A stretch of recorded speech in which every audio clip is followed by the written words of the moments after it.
Assalamualaikum warahmatullahi wabarakatuh. Perkenalkan, nama saya Muhammad Rusman dari kelas PJKR 05 NIM 2003 01501092 akan menjelaskan materi kondisi herediter dan cedera olahraga pada anak.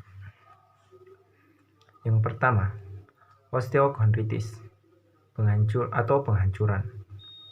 Osteochondritis subekondul, kartikular atau coursing. Osteochondritis dapat terjadi pada capur femoris sendi panggul, os lunatum, pergelangan tangan, os naviculan pada pertengahan kaki, atau pada caput metatarsal. Kedua setian kejadian ini dapat merupakan sindrom Overus dan akan menjadi lebih berat dengan aktivitas fisik. Macam-macam penyakit osteochondritis penghancuran. Penyakit Pertes adalah satu dari osteochondrosis yang paling umum, yang sering menimbulkan kerugian jangka panjang. Umur awal kejadian biasanya 4 holahum, dengan puncaknya pada umur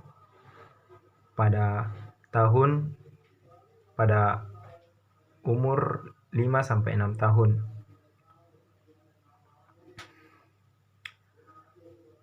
Atau papas pada tahun 1989. Dan semakin tua, umur anak semakin buruk. Prognosis jangka panjang, gejala yang paling umum. Penyakit Kohler merupakan bentuk osteochondritis yang ditemukan pada anak-anak usia 3-7 tahun dengan nyeri pada sisi media kaki di area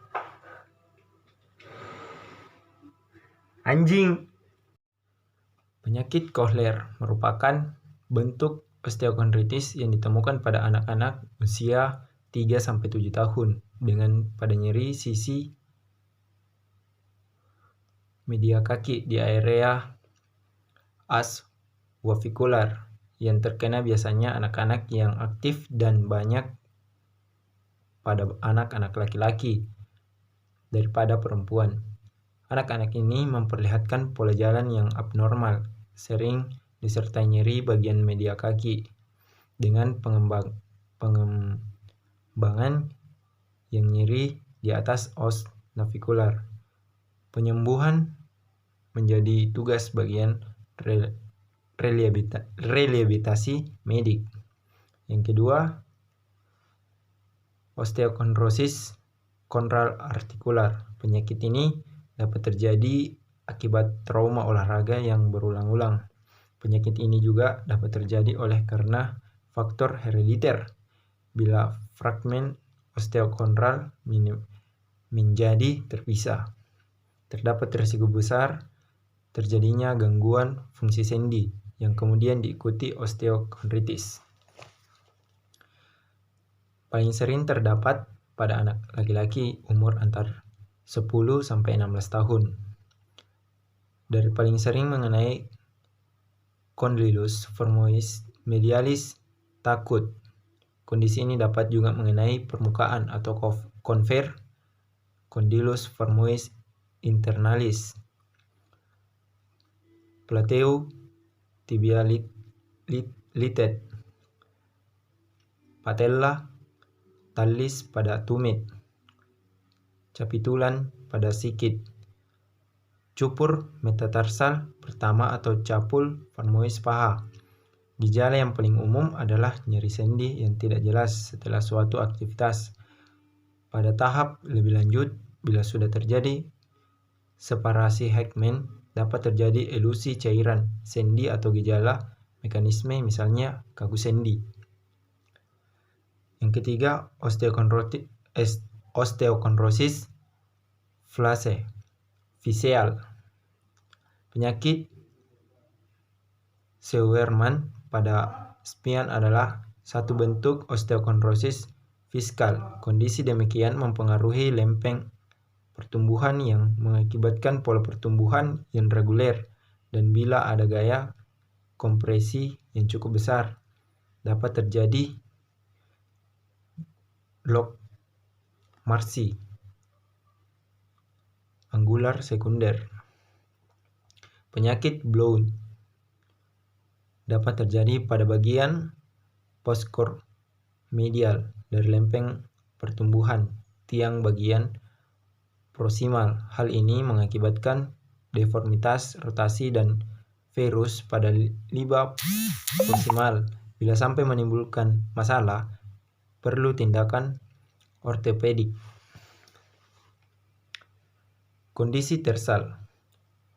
Koalisa tersal disebabkan oleh adanya fusi antar tulang, tin tersal. Hal ini terjadi paling umum antara tulang calcaneus dan dijumpai pada kaki-kaki. Sering bersifat keturunan dengan tulang navicular dan antara calcaneus dan talus. Lebih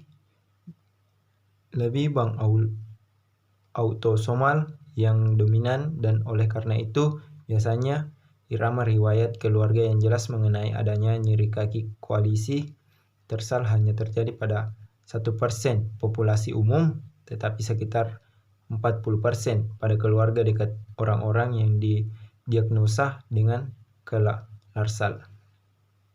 Biasanya bilateral dan didapat sejak lahir, tetapi biasanya tidak timbul sampai sesudah usia pubertas oleh karena terjadinya trauma minor pada engkel atau aktivitas lari dan lompat yang berulang-ulang. Gejala yang paling umum adalah nyeri pertengahan kaki yang kronik, kadang disertai dengan pincang. Dan yang terakhir, sindrom Mallalig-Mann atau kesalahan penjejaran, malformasi muskoskeletal kontignal atau Mallalig-Mann dapat menjadi masalah yang signifikan bagi anak-anak yang terlibat dalam aktivitas fisik, misalnya sindrom kaki dan tungkai bawah. Dalam bab ini hanya akan dibahas koalisa tersal untuk sekedar mendeskripsikan diagnosa dan manajemen masalah demikian pada atlet remaja. Sekian dan terima kasih. Assalamualaikum warahmatullahi wabarakatuh.